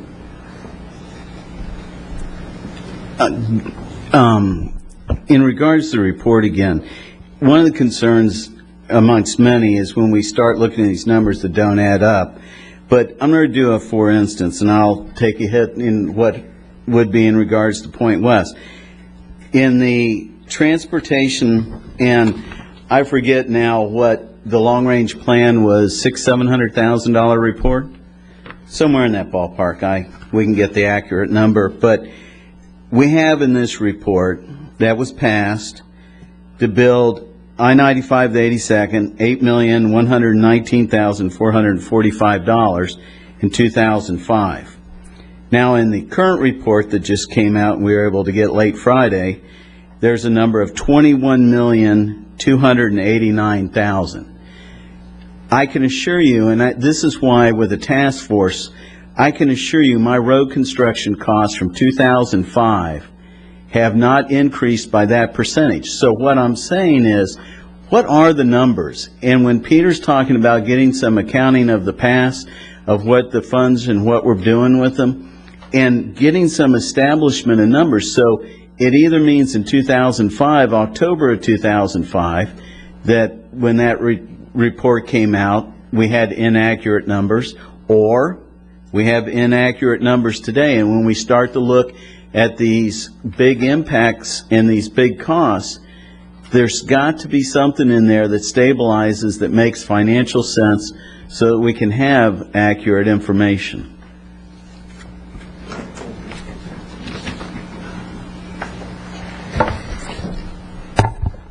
So, some of that information, I think if you look at that State Road 60 cost from the last long-range transportation plan, that would have been pulled straight from DOT's 5-year work program. That's what DOT had there for the project, where they at that time they were going to construct the project, fund the project. We're not the business of disputing those numbers. As far as the revenues, we do have the actual. We have a monthly report that comes out that shows the impact fee revenues. We've checked these estimates that are in here. For the most part, they look reasonable compared to what we've collected. One thing that's an issue that's. Why can't we have the same numbers you got? I met with DOT. That wasn't their number. What wasn't their number? The $8 million. Can't do it. We can look into that, but these revenue estimates, we've looked at them. For example, as you guys, I'm sure are aware, the impact fee revenues are way down this year compared to last year. For my fire EMS through April 30th, which would be 7 months, so we're a little bit over halfway through the year. the impact fee revenues were about $144,000. Last fiscal year, it was just shy of $900,000. If you have those numbers, why can't you put them up on the website and we can download them? We can put them up. We have a monthly report that goes out. It goes out to the Treasure Coast builders, and we can add that to the website as support. We'll do that. And in the business of revenue estimating for these, it's very difficult. For example, the traffic impact fee revenues, last fiscal year we collected somewhere around $10 million. The year before that it was $30 million. So they're vastly changed. So the best you can do is say, we think it's going to be this many units and it's that much per unit. And you just have to have an estimate that's based on one thing you're assured of is going to be wrong. Could be higher, could be low. But these revenues fluctuate, but we will put those monthly reports out there on the website that shows the revenues we've collected and also the balances that we have on hand as what has not been expended. Okay. Yeah, hi, my name is Kirk Sorensen. I represent the Treasure Coast builders with their impact fee issues. I think the trend throughout the state, and I just came back from Orange County and Lake County, and the trend right now is unfortunately to maximize as much as possible the impact fee revenue and cherry pick often the credits that are used, the cost calculations, and the level of service to maximize those fees. For instance, in Lake County, they have a proposed educational impact fee of $17,000 a house right now.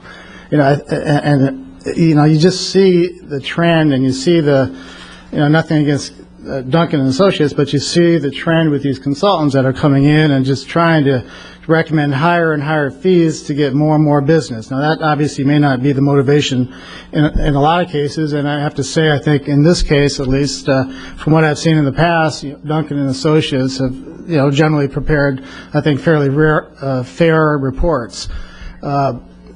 But at the same time, there's still pressure to maximize those fees. Our objective is once again to validate the numbers, go through the data, validate the information, the calculations, ensure the fees are proportionate, ensure that if you're using a level of service today, as Clancy suggested in his report, which is what you need to do, that you use it today in the other categories. In other words, the level of service today in schools consists not only of permanent student stations but portable student stations. So that's a level of service issue that's not being considered in the school impact fees. By taking into consideration the 3,000, and I'm not certain how many are actually occupied, but you have close to 3,000 portable student stations, there's no guarantee a child entering the school system next year as a result of growth will sit in a permanent student station. There's a 70% chance they may sit there, but there's a 30% chance they may not. So you have to consider the level of service today, and that level of service includes both permanent and portable student stations. I made a couple of notes, and as I mentioned, we haven't had a chance to go through the entire report. But relative to some of the transportation impact fee issues, we've noticed that when you're calculating the lane mile cost, you're using only new miles added, when in actuality, when you widen a road, you're often reconstructing the existing roadway when no substantial capacity is added to those reconstructed roads, those reconstructed lane miles. So we ask that you take a look at that, and in some manner, it may not be a 50-50 reduction, but by any means, intuitively, when you tear up an existing road and an existing 2-lane road and you add a 4-lane road, you are doing substantial work to the existing roadways, which was serving existing development and will continue to serve existing developments without adding any substantial capacity as a result of that project. We also need to understand that impact fees, historically at least, have not funded state roads, and to include a state road cost component is overstating the lane mile cost. If there is a percentage of those costs of a state road cost that is indeed funded with impact fees, and take that into consideration. But the way this is written, even though it's a weighted average based on lane miles, it's not weighted based on cost. So if you weight it based on cost, the lane mile cost of a state road will be substantially reduced. And I know Clancy has done this in other counties as well in the past. So when you work with consultants, often you expect a certain level of consistency, even though there may have been other policy direction, I guess, from the county commissioners.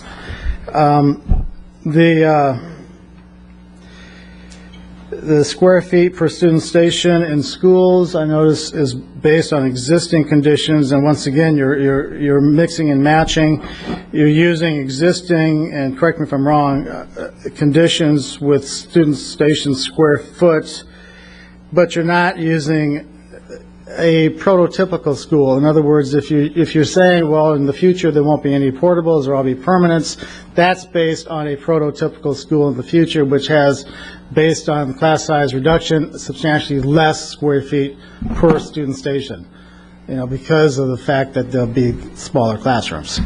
As an alternative, you could use the portable classrooms and come up with a weighted square foot per student station, because there's a lot less student station space in a portable classroom. The last point I made is relative to parks. 2 years ago, when Tyndall Oliver was up here doing this study, they made the mistake of including permanent population when calculating the level of service in parks. We brought that to the attention of the board because in your comprehensive plan it specifically states park level service will be based on peak population. So they came back and they met us halfway and they changed it to weighted population. So we need to take a look at the comp plan and make sure that the level of service recommended in this update is indeed reflected in the comp plan, and if it's not, it needs to be consistent. The other level of service with public buildings based on 11 hours, that was basically because, public buildings aren't open 24 hours a day like your law enforcement or your corrections or your fire rescue. It's a service that's provided, generally on an 8 to 11 hour workday, 5 days a week, which is why that was used as far as establishing the functional population.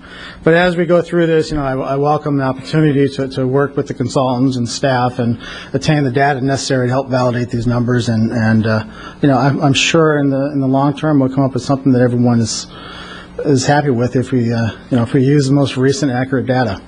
Thank you.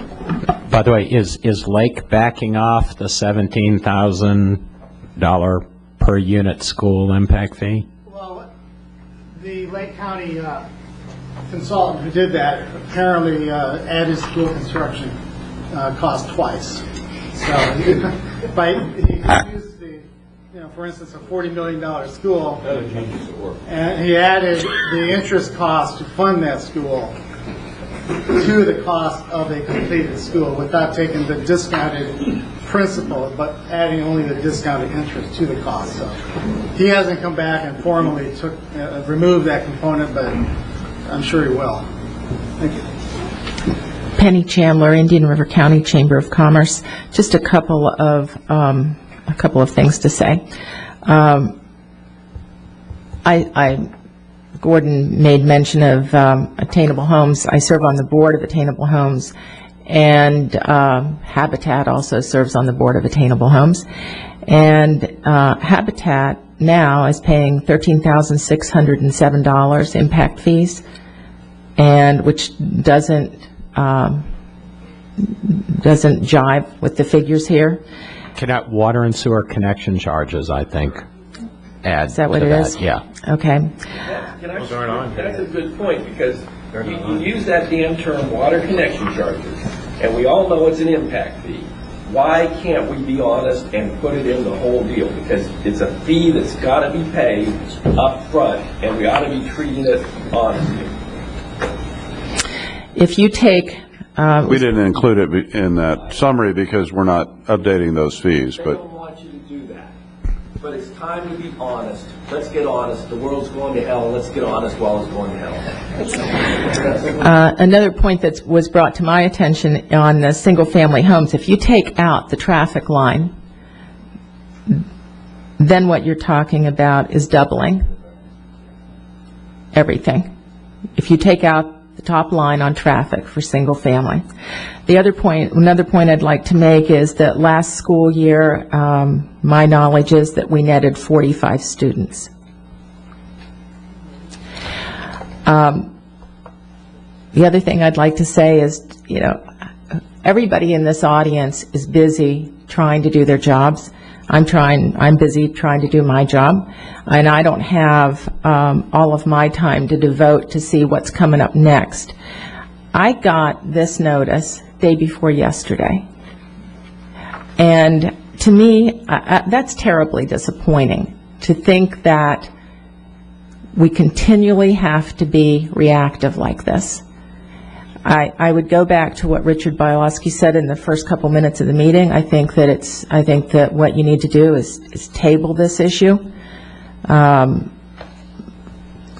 best, I would hope that you would look to putting together a task force, as has been suggested, and include the people in the business community, and perhaps wait until the business community is back on its feet before you're putting this kind of document in front of them. Thanks. I think what I was trying to say, Bob, about the 2+2 and the 3+1 was what this gentleman got up and said was that we've got impact fees that are being reduced by a great amount because we don't have any home building going on. Part of the planning has got to have an economic development component. And we've got to start bringing work to this community for people to do. Any business has got to be diversified. They've got to be able to do more than one thing so that when there's a slowdown in one area, they have something else to rely on. I do single-family homes. I do production homes. I also do commercial buildings. If I got stuck with production homes, I'd be in deep trouble right now. The fact of the matter is that we're still slightly in trouble because even though we're doing commercial work, we're stopped because of road construction. And the statistics that you just threw out about the calculation for what a lane mile requires, I'm amazed that we have to improve State Road 60 and US 1. I mean, I can't justify them in my mind. I may be wrong about that, but it doesn't seem to me that there's statistics to back them up based on those ones that you just threw out. This kind of thing is stopping us and slowing us down. I think our impact fees could be met if we go across the board. We've got to. You can't look at 2+2. There can't always be a formula that says this is how we get there. You've got to look at 3+1. There's got to be other ways to make those numbers work where they're not that high and you're not just impacting businesses and single-family homes. There's got to be an economic development portion of the planning that we do that goes on in the county. That's what's missing, in my mind.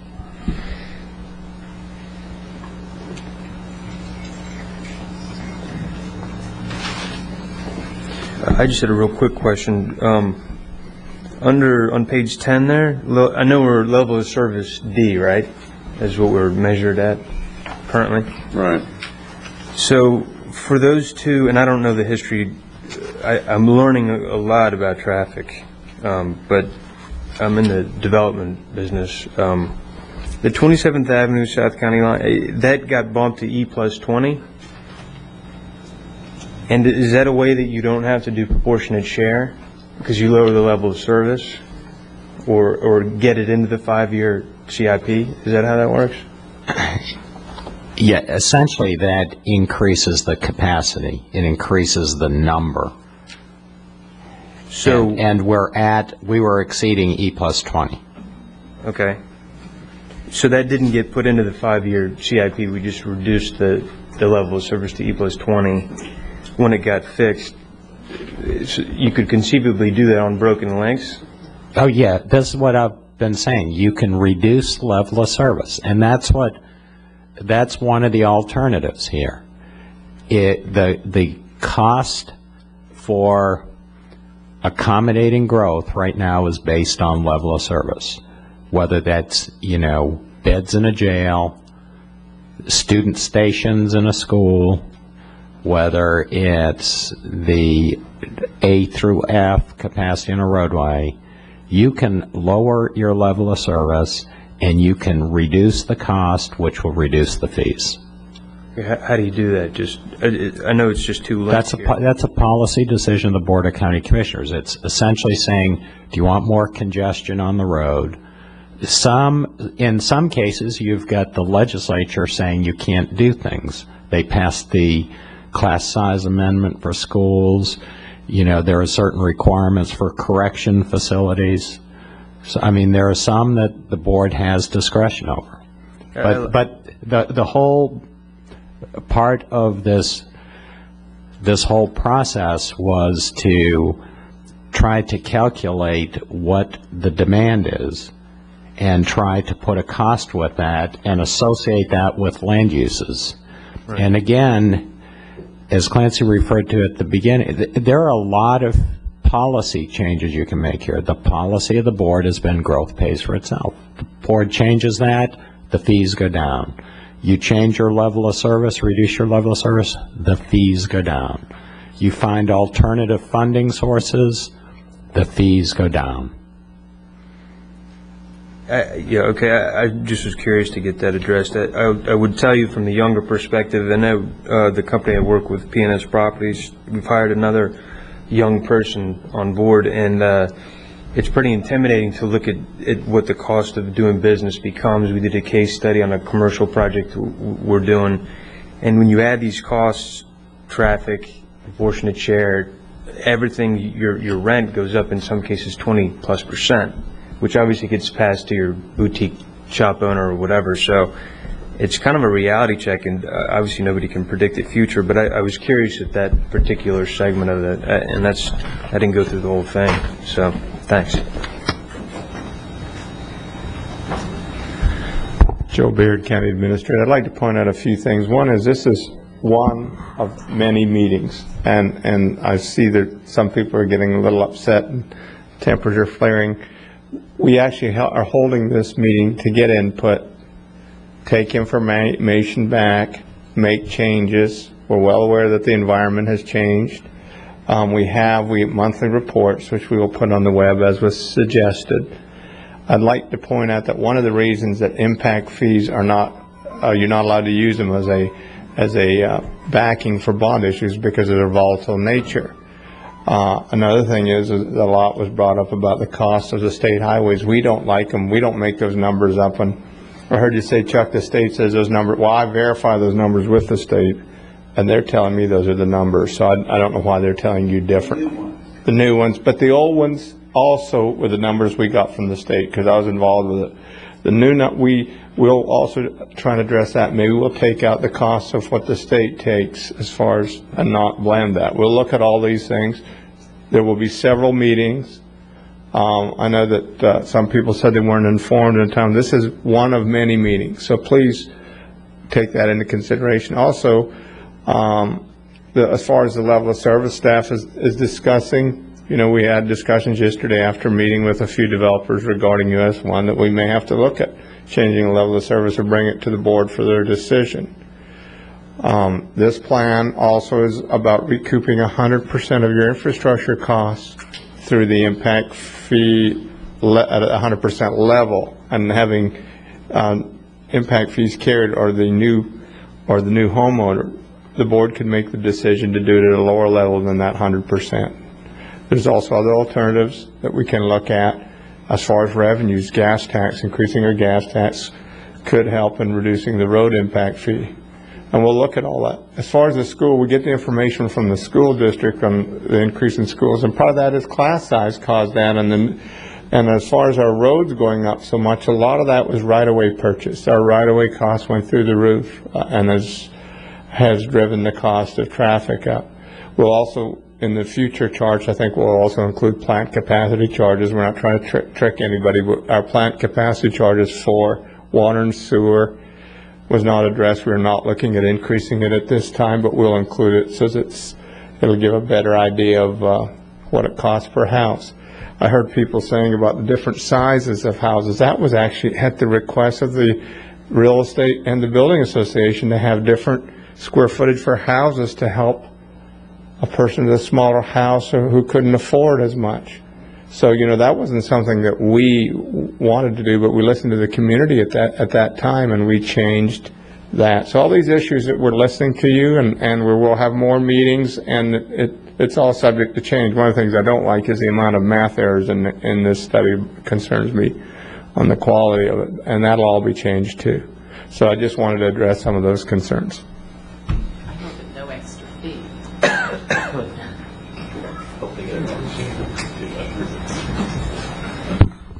Anyone else? One question, Bob. The cost per square foot, I thought in the library, was it $265 a square foot? And if so, what does that reflect? I know in Martin County, they had $365 for a fire station without equipment in it, which is totally outrageous, and we want to keep the costs conservative and not build monuments. Well, that did include, it was $210 for the building, and then it was another $86 a square foot for FF&E. Okay. When you do these, do you take into consideration like new technology that you may not need shelf space for books if you've got computers, and also like like the parks, we require so much green space and open space that maybe the people are taking, their recreational needs are met within their own subdivision, as opposed to using county parks, and also user fees on some of these parks, because we know that other counties are using, we're on the coast and other places are using our facilities. So I just throw those out for thoughts. And just one very simple technical issue. On the cover of it, if you maybe have the next version be technical memorandum draft 4 for discussion rather than final, a lot of us downloaded it and went, okay, this is the final document, this goes to the Board of County Commissioners, this is done. Right, yeah, that was probably unfortunate. Yeah, thank you. Thanks for coming.